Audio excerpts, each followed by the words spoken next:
Quero saudar a todos os que estão ligados a nós nesse culto online. É um prazer muito grande ter você aí para receber de Deus, para adorá-lo e para ser abençoado pela palavra.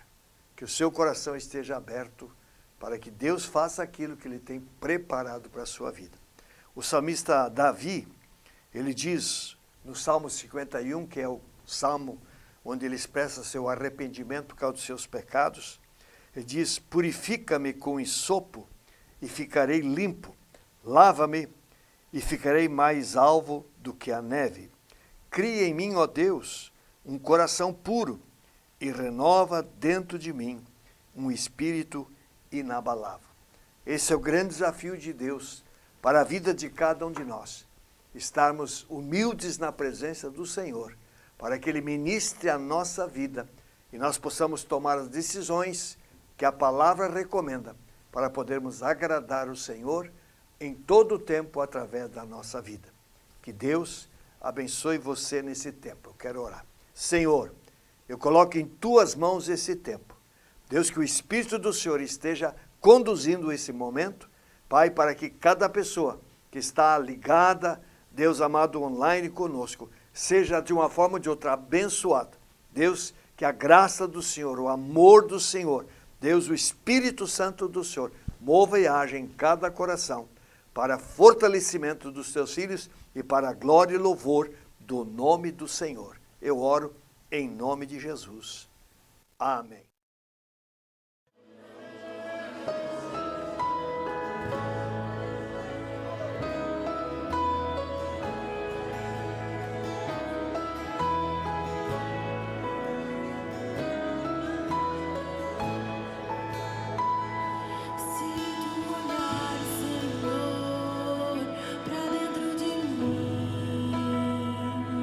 Nada encontrarás de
quero compartilhar nessa hora uma palavra de Deus que está lá em Mateus, no capítulo 21, versículos 12 e 13, onde nós lemos: Jesus entrou no templo e expulsou todos os que ali vendiam e compravam. Derrubou as mesas dos cambistas e as cadeiras dos que vendiam pombas, e disse-lhes: está escrito, a minha casa será chamada casa de oração, mas vocês estão fazendo dela um covil de salteadores. Jesus, várias vezes, durante o seu ministério, foi ao templo. Era um lugar onde as pessoas iam frequentemente por causa do culto do Antigo Testamento, por causa dos sacrifícios e por causa de outras atividades essenciais para a comunhão do povo do Antigo Testamento com o Senhor. E Jesus, sabendo que ali havia muitas pessoas, muitas vezes Jesus foi ao templo para desenvolver o seu ministério, ministrar a palavra e operar sinais. O templo, ele era composto de 3 partes. Em primeiro lugar era o pátio, e exatamente ali onde Jesus ia. Quando fala aqui que Jesus purificou o templo, ele purificou essa parte exterior, onde exatamente o povo estava. Então havia o pátio, e logo, um pouquinho adiante, ali estava o altar dos sacrifícios, onde eram queimados os sacrifícios em favor dos pecados e de tantas outras situações, como nós lemos, especialmente no livro de Levítico, no Antigo Testamento. Depois, havia o pátio dos sacerdotes, que era uma parte reservada, onde só os sacerdotes podiam entrar, e depois havia o lugar santo, onde ficavam o tabernáculo, onde ficava a mesa dos pães sem fermento. Era um lugar onde os sacerdotes tinham acesso. E depois havia o Santo dos Santos, o lugar onde a Arca da Aliança estava, onde o sumo sacerdote apenas uma vez por ano podia entrar levando sangue para aspergir sobre a arca, para que os pecados da nação de Israel fossem perdoados. Então esse era o templo. Nos dias de Jesus era o templo de Herodes, porque já havia sido destruído o templo de Salomão, e agora era o templo de Herodes. Não era tão pomposo, não era tão bonito, mas era o lugar onde o povo ia para cultuar o Senhor. E aqui o texto é interessante, né? Nós vemos Jesus entrando naquele ambiente e, de fato, fazendo uma limpeza. Lá em Lucas diz que Jesus fez um chicote de cordas e ele começou a expulsar animais, pombas, começou a virar as mesas dos cambistas, começou a expulsar as pessoas daquele ambiente, porque ali, justamente naquele pátio, as pessoas se instalavam com as suas mesinhas e suas barraquinhas para fazer comércio. Então tudo isso estava fora dos propósitos de Deus, não era aquele o lugar de forma e de maneira alguma para exercer aquelas atividades. Então Jesus ele vem, né, para fazer uma tremenda de uma limpeza. Por quê? Ele diz aqui, responde claramente, está escrito, a minha casa será chamada casa de oração, mas vocês estão fazendo dela um covil de salteadores. Então essa foi a realidade. Agora eu fico pensando, mas havia muita gente ali, e Jesus sozinho, virando mesa, né, batendo nos animais, espantando os bichos. Como que o povo não reagiu? Como que as pessoas não se opuseram? Porque, de fato, aquelas pessoas que botavam as suas bancas ali, sabiam muito bem quem era Jesus. Porque não foi essa a primeira vez que Jesus foi àquele ambiente. Muitas vezes, antes, Jesus já tinha entrado naquele ambiente, Jesus tinha ministrado muitas palavras ali, Jesus tinha ensinado muitas vezes naquele lugar, Jesus tinha feito muitos milagres naquele lugar. Portanto, aquelas pessoas que comercializavam ali sabiam que era Jesus. E quando Jesus toma essa atitude mais drástica, eles não se opõem. Por quê? Porque eles sabiam quem era Jesus. E, consequentemente, eles ficaram tranquilos, não reagiram, né? E Jesus expulsou aquelas pessoas e virou as suas mesas para limpar aquele ambiente. Porque aquele lugar era lugar de oração, era lugar de buscar o Senhor, era lugar de ter comunhão com o Senhor, era um lugar dedicado e consagrado ao Senhor. Mas ali, de repente, começou a haver o quê? Começou a haver a exploração, começou a haver comércio e começou a haver prática de pecados que desagradavam totalmente o coração do Senhor. Agora, qual é a aplicação que eu quero fazer isso? Desse texto? Eu quero fazer a aplicação de que você e eu, nós também somos casa de oração de Deus. No Antigo Testamento, o templo era o lugar onde Deus se manifestava. No Santo dos Santos, Deus se manifestava. Mas hoje, depois da vinda de Jesus, após a sua morte e a sua ressurreição, após o derramamento do Espírito Santo, não é mais aquele lugar específico onde Deus se manifesta, mas hoje Deus habita no coração daquelas pessoas que creem. Aqui em 1 Coríntios, no capítulo 6, nós lemos isso com muita clareza. Capítulo 6, versículos 18 e 19 diz: será que vocês não sabem que o corpo de vocês é santuário do Espírito Santo, que está em vocês e que vocês receberam de Deus, e que vocês não pertencem a vocês mesmos, porque vocês foram comprados por preço? Agora, pois, glorifiquem a Deus no corpo de vocês. Então agora, você e eu somos templo do Espírito Santo. Somos templo de Deus. E, consequentemente, qual é o desejo do Senhor? Que a nossa vida, ela seja uma vida que reflita o governo de Deus sobre nós. Que, de fato, a nossa vida, ela corresponda àquilo que Deus espera e seja uma resposta àquilo que Deus, em Cristo Jesus, realizou por cada um de nós. Então, como Jesus purificou o templo, Jesus, ele quer também purificar a nossa vida. Ele quer trabalhar em nós para que nós cada vez mais possamos ser aquelas pessoas que Deus de fato deseja que nós sejamos. E muitas vezes nós acabamos negligenciando a nossa vida com Deus, acabamos nos descuidando com respeito à obediência a princípios e acabamos dando brecha para o pecado, para coisas erradas, como aconteceu no templo. De repente, essas pessoas começaram a entrar gradativamente naquele ambiente e acabou se tornando um lugar de comércio, de exploração, de erro e de pecado.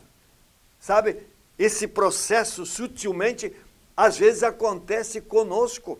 Nós nos descuidamos e o pecado vai entrando em nós e nós vamos nos afastando do Senhor. Por isso, o Senhor que nos conhece, o Senhor que olha para nossas vidas, o seu desejo, sempre de novo, é nos purificar, é limpar o nosso interior, é lançar fora, é remover tudo aquilo que eventualmente pode nos separar de Deus e do seu amor.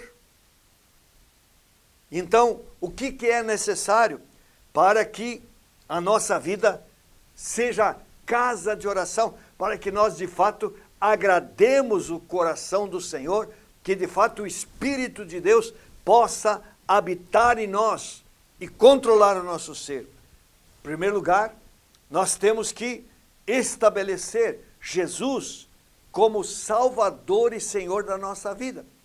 Talvez você já tenha feito isso, você já estabeleceu Jesus como seu Salvador. Mas a pergunta é: Jesus é Senhor da sua vida? Você tem rendido todas as áreas da sua vida a Ele? Sabe, muitas vezes nós aceitamos a Cristo, mas nós não rendemos várias áreas da nossa vida ao seu controle. Muitas áreas nós ainda acabamos controlando e, consequentemente, não vivemos da forma como o Senhor gostaria que a gente vivesse. Quantas vezes nós nos deparamos com pessoas que dizem, eu creio em Jesus, eu aceitei a Jesus, mas quando nós examinamos a sua vida, quando nós conversamos com elas, nós percebemos que várias áreas não estão sujeitas a Cristo.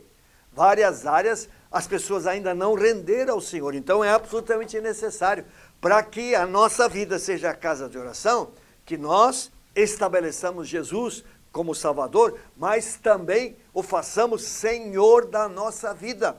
Que Ele possa reinar em nós, que a sua vontade prevaleça na nossa vida, que nós sujeitemos todas as áreas da nossa vida ao Senhor, porque então sim, a nossa vida, ela corresponderá àquilo que Deus quer para a vida de cada um de nós. Um segundo aspecto que eu arrolei aqui, para que a nossa vida seja a casa de oração, nós temos que buscar, em primeiro lugar, o reino de Deus e a sua justiça.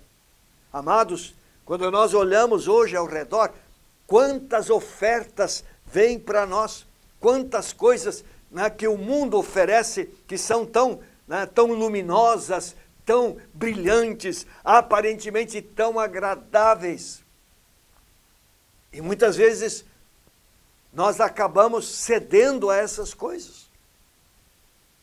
Trocamos a busca de Deus por envolvimentos com coisas que não são realmente o propósito e a vontade de Deus para a nossa vida. Então, sermos templo do Espírito, sermos casa de oração, requer de nós uma busca constante do Senhor e do seu reino. Nós temos que priorizar a nossa vida com Deus. Temos que colocar Jesus realmente no centro e a nossa vida girar em torno dele e da sua vontade. Aqui em Mateus, no capítulo 6, é um texto conhecido, 6,33, Jesus diz, mas busquem em primeiro lugar o reino de Deus e a sua justiça, e todas essas coisas lhes serão acrescentadas. Então, todas as coisas periféricas ao nosso redor serão acrescentadas na medida em que nós buscarmos, em primeiro lugar, o reino de Deus e a sua justiça para a nossa vida. Você quer ser casa de oração, quer ser alguém que agrade o coração do Senhor? Dê uma avaliada na sua vida. Se você de fato está colocando o reino de Deus em primeiro lugar, se você está empenhado na busca desse Senhor, num aprofundamento na sua comunhão com esse Senhor, numa busca de uma vida cada vez mais dependente dele, para que ele possa verdadeiramente reinar em sua vida e em seu coração. Isso é ser casa de oração do nosso Deus. Terceiro lugar, para nós sermos casa de oração, temos que viver uma vida de compromisso e de santidade para com o nosso Jesus. Uma vida de compromisso e de santidade. É desafiador. Porque, como eu já disse, tantas coisas ao nosso redor concorrem contra isso.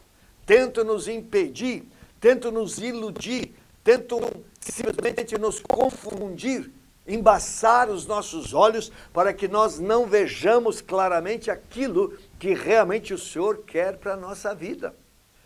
Por isso nós temos que ter muito cuidado. E a palavra diz que nós temos que ter uma vida de compromisso e de santidade. Eu estava pensando na carta do apóstolo Paulo aos Tessalonicenses, primeira carta de Paulo aos Tessalonicenses, no capítulo 4, no versículo 2, ele diz assim, porque vocês sabem quantas instruções damos a vocês da parte do nosso Senhor Jesus, pois a vontade de Deus é a santificação de vocês. Quantas instruções, Paulo diz, eu dei a vocês, a vontade de Deus para vocês é a santificação. E se a gente aprofundar um pouquinho mais, na primeira carta de Pedro, primeira carta do apóstolo Pedro, no capítulo 1, nos versículos 15 e 16, ele diz assim: pelo contrário, assim como é santo aquele que o chamou, sejam santos vocês também em tudo o que fizerem, porque está escrito: sejam santos, porque eu sou santo. Essa palavra é muito desafiadora, porque Pedro diz: sejam santos vocês também em tudo o que vocês fizerem. Tudo o que fizermos tem que ter o selo de santidade, tem que agradar ao Senhor, tem que estar em consonância com a palavra de Deus, tem que estar em harmonia com os ensinamentos que o Senhor nos tem deixado nas Escrituras. Por isso, você precisa realmente, além de ser cuidadoso, você precisa avaliar todo o seu procedimento, tudo que você faz, tudo que você fala, e tem que comparar com a palavra, se isso está realmente em harmonia com a vontade de Deus para a sua vida. Sejam santos, porque a palavra de Deus diz: porque eu sou santo. Você serve um Deus que é santo. E esse Deus, ele tem um desejo para a sua vida, que você se santifique cada vez mais. Por quê? Porque nós somos casa de oração, lugar de habitação de Deus, onde o Espírito de Deus habita. Por isso, um outro ponto que eu quero mencionar, para que nós sejamos essa casa de oração, é nos encher sempre de novo do Espírito Santo. Paulo ensina em Efésios 5, no capítulo 5, no versículo 18, um texto também que muitas vezes é citado. Ele diz: e não se embriaguem com vinho, pois isso leva à devassidão, mas deixem-se encher do Espírito. Então o desafio da palavra é que nós nos deixemos encher, que nós nos coloquemos diante do Senhor, para que Ele possa derramar da sua unção constantemente na nossa vida. A Bíblia compara o Espírito Santo a um rio, uma água que jorra. Nós temos que nos colocar junto a essas águas, para que essas águas tragam um refrigério, de tal forma que o Espírito Santo nos invada, controle a nossa vida, e a nossa vida seja totalmente agradável ao Senhor. No capítulo 5 da carta de Paulo aos Gálatas, nós temos vários ensinamentos do apóstolo a respeito do Espírito Santo. Lá no capítulo 5, no versículo 16, ele diz assim: digo, porém, o seguinte: vivam no Espírito, e vocês jamais satisfarão os desejos da carne. Para você ser uma casa de oração, um lugar santo, limpo, você precisa o quê? Você precisa viver no Espírito. O Espírito precisa controlar, você precisa estar mergulhado no Espírito, para que ele dirija e controle todos os seus passos, toda a sua vida. No versículo 26 do mesmo capítulo, Paulo, ele diz: se vivemos no Espírito, andemos também no Espírito. Então, é um desafio para nós sermos totalmente conduzidos, totalmente controlados pelo Espírito Santo. Na carta do apóstolo Paulo aos Romanos, ele também tem muitos ensinamentos. No capítulo 8, Paulo fala bastante sobre o Espírito Santo. No versículo 5, ele diz assim: os que vivem segundo o Espírito se inclinam para as coisas do Espírito. Se você viver no Espírito, você vai se inclinar naturalmente para as coisas do Espírito. Você não vai se inclinar para os desejos da sua carne. Você vai se inclinar na direção do Espírito. Por isso você precisa necessariamente viver segundo o Espírito, controlado, dominado, cheio do Espírito Santo. No versículo 11 desse mesmo capítulo, Paulo diz assim: E se em vocês habita o Espírito daquele que ressuscitou Jesus dentre os mortos, este mesmo que ressuscitou Cristo dentre os mortos, vivificará também o corpo mortal de vocês, por meio do seu Espírito que habita em vocês. A vida do Senhor fluirá em nós, e nós com certeza agradaremos o Senhor através da nossa vida. Ainda no versículo 14 deste mesmo capítulo, Paulo diz: pois todos os que são guiados pelo Espírito de Deus são filhos de Deus. Você é filho de Deus, você precisa ser guiado pelo Espírito. Porque quem é filho é guiado pelo Espírito. E, portanto, é necessário ter sensibilidade ao Espírito, é necessário se encher sempre de novo do Espírito, para que o Espírito realmente controle a nossa vida. E assim nós possamos viver de uma forma agradável aos olhos do Senhor. E ainda no versículo 16, Paulo diz: o próprio Espírito confirma ao nosso espírito que nós somos filhos de Deus. E no 17 ele diz: e se somos filhos, somos também herdeiros, herdeiros de Deus e co-herdeiros com Cristo. Que coisa linda, que coisa tremenda. Portanto, como é desafiador aquilo que Paulo nos ensina, de nós deixarmos que o Espírito Santo controle a nossa vida. Então, aqui no nosso texto, Jesus, ele chega no templo e ele vê aquela cena e brota uma ira santa. Não sei se existe isso, mas Jesus não se conformou com aquela realidade. Ele fez um chicote de cordas e começou a expulsar os animais e as pessoas que ali comercializavam os seus produtos. Começou a virar a mesa dos cambistas que trocavam o dinheiro para que as pessoas pudessem comprar aqueles animais, as pombas que eram para o sacrifício e outros animais que eram para o sacrifício, que eram vendidos ali. Não era o lugar de vender, o lugar de vender era na rua, mas estavam ali. Então Jesus, ele expulsa. E isso é um sinal de como Deus deseja que a vida daqueles que têm o Senhor, que creem no seu nome, sejam pessoas que zelem pela santidade, pela pureza de vida, zelem pelo conhecimento e pela obediência à sua palavra. Eu comecei lendo lá no começo o Salmo 51. Davi, ele teve a sua queda, creio que a maioria conhece a sua história, de como ele adulterou. E, além de adulterar, ele ainda mandou matar o marido daquela mulher na guerra. Então, foi um pecado terrível. E Deus enviou o profeta Natã para o confrontar, para que ele caísse em si. E então, ele escreve alguns salmos de arrependimento.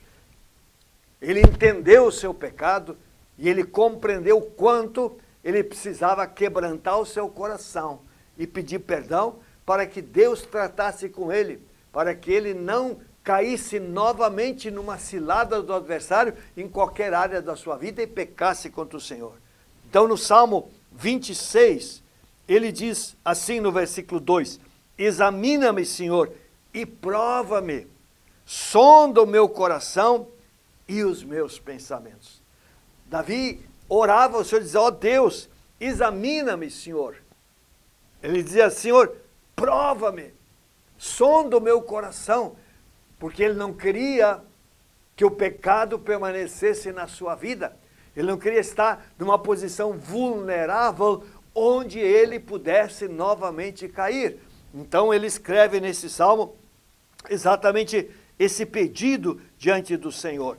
No Salmo 139, também tem dois versículos que eu queria ler, versículos 23 e 24, Davi diz assim: sonda-me, ó Deus, conhece o meu coração, prova-me, conhece os meus pensamentos, vê se há em mim algum caminho mau e guia-me pelo caminho eterno.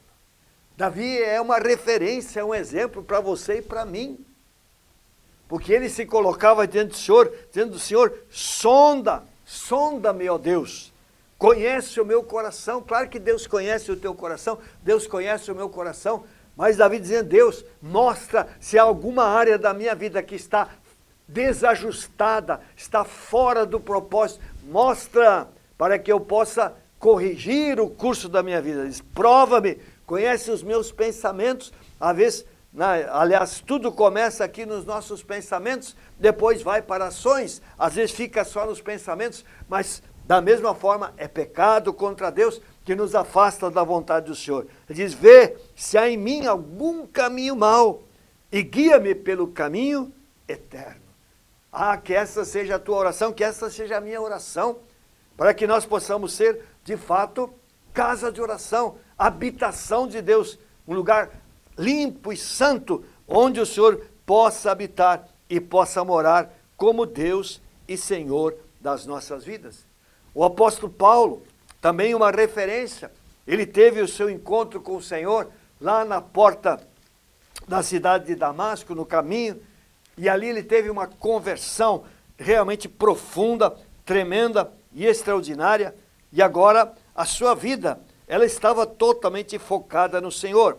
Por exemplo, aqui em Gálatas 6, versículos 14 e 15, ele diz assim: pois longe de mim gloriar-me, senão na cruz do nosso Senhor Jesus Cristo, pela qual o mundo está crucificado para mim, e eu estou crucificado para o mundo. Pois nem a circuncisão é coisa alguma, nem a incircuncisão, mas o ser nova criatura. Que palavra realmente forte do apóstolo.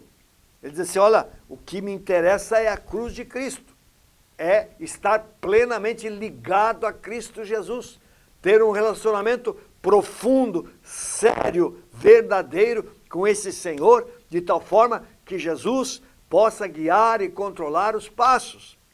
Esta é a colocação do apóstolo Paulo, porque ele passou pela experiência de uma conversão, e ele entendia muito bem o que era uma vida sem Jesus e o que é uma vida com Cristo. E é claro, ele não quer mais retroceder de forma alguma. Seu desejo é permanecer firme naquele caminho no qual o Senhor o tinha colocado, para que ali ele fosse agradável aos olhos do Senhor.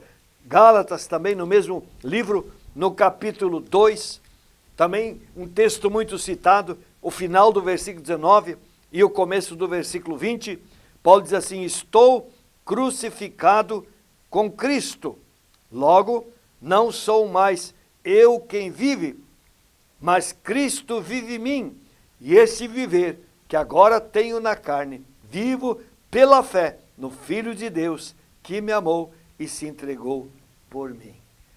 Então Paulo sabia muito bem o que ele queria. Ele diz: olha, não sou eu mais quem vive, agora é Cristo que vive em mim. E esta vida eu vivo pela fé, totalmente em obediência a esse meu Senhor e a palavra que esse Senhor tem liberado. Então, amados, no nosso texto, nós vimos Jesus entrando no templo e purificando, porque Jesus diz: a minha casa é casa de oração, e vocês a transformarem em covil de salteadores. Deus, Ele também quer que a sua vida e a minha vida seja casa de oração, seja lugar onde o Senhor habita, seja lugar onde o Senhor reine, seja lugar onde a vontade de Deus se cumpra cabalmente e totalmente. Então, é preciso que você e eu nos examinemos, avaliemos sinceramente a nossa vida e lancemos fora tudo aquilo que desagrada o nosso Deus.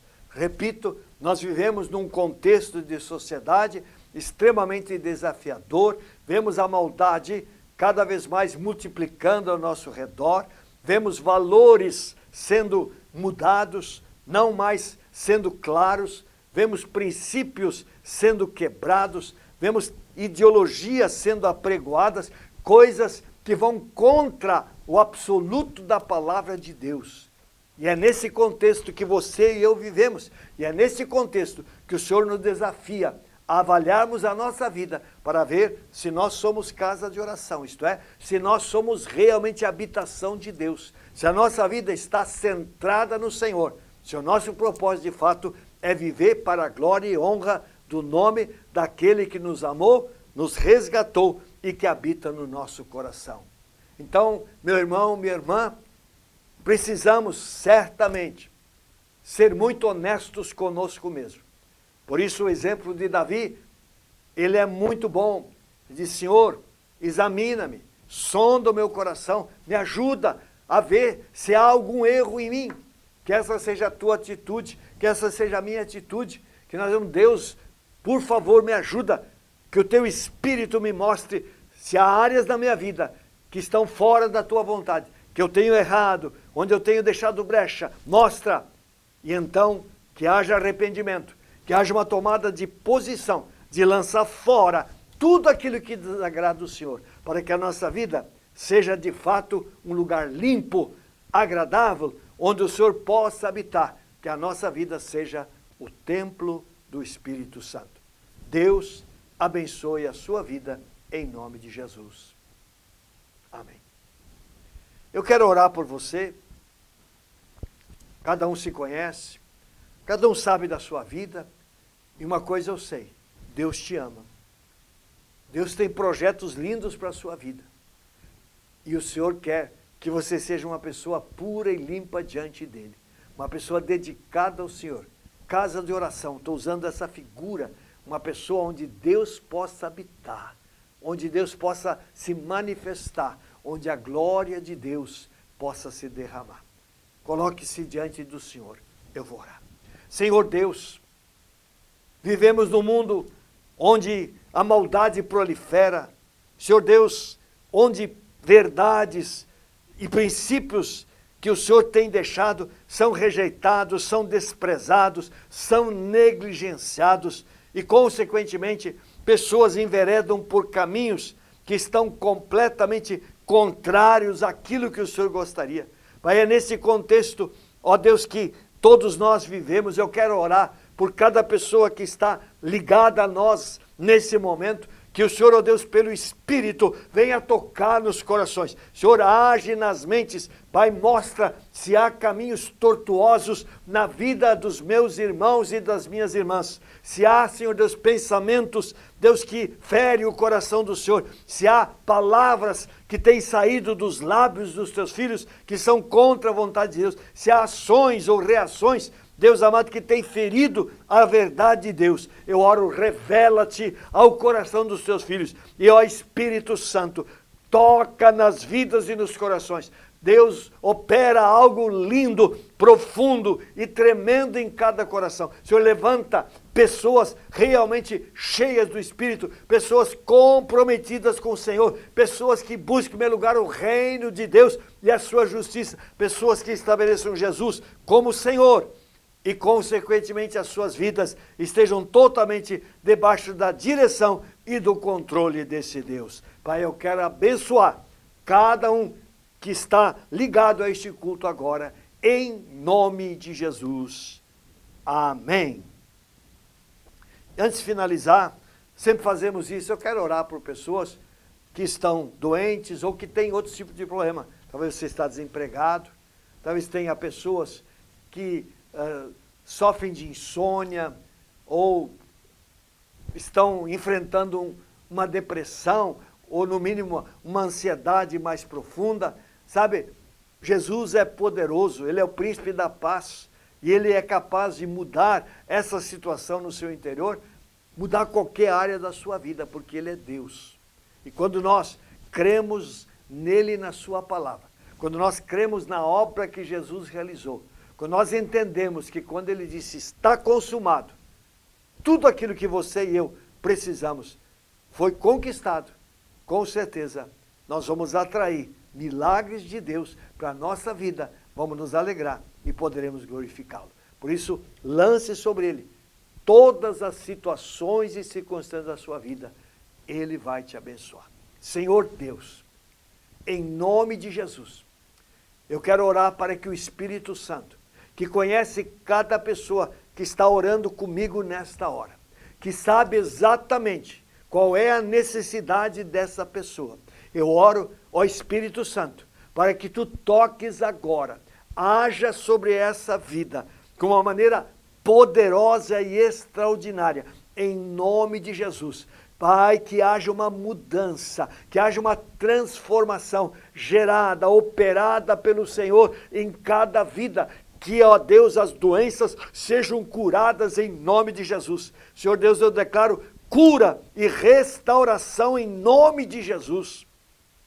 Deus, que aqueles que sofrem de ansiedade, de angústia, depressão, Senhor, que a paz do Senhor invada a mente e o coração dessas pessoas, para que, ó Deus, elas sintam uma transformação no seu interior. Pai, que as suas mentes sejam totalmente controladas pelo Espírito, e assim, meu Deus, a paz do Senhor prevaleça independente da situação e da circunstância na qual estão vivendo. Pai, eu quero orar pela família. Deus abençoa as famílias em nome de Jesus. Pai, pessoas desempregadas, move Deus. Deus, tu és aquele Deus todo-poderoso. Não há o que o Senhor não possa fazer.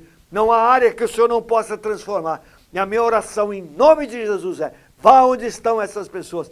Toca, Senhor. Dá-lhes ó Deus, um sinal, uma experiência realmente maravilhosa da tua grandeza, do teu amor e da tua fidelidade. Portanto, Deus, eu já te dou graças e louvores em nome de Jesus. Amém.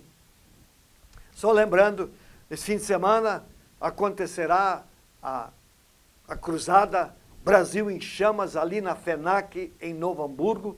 Com certeza será um tempo tremendo para o Rio Grande do Sul, especialmente no sábado à noite às 19 horas, quando será uma reunião aberta para todas as pessoas. Se você precisa de um milagre, estarão aqui pastor Ricardo e Patrícia Rodrigues de Bogotá, Colômbia, onde há um grande avivamento, muito usados para milagres.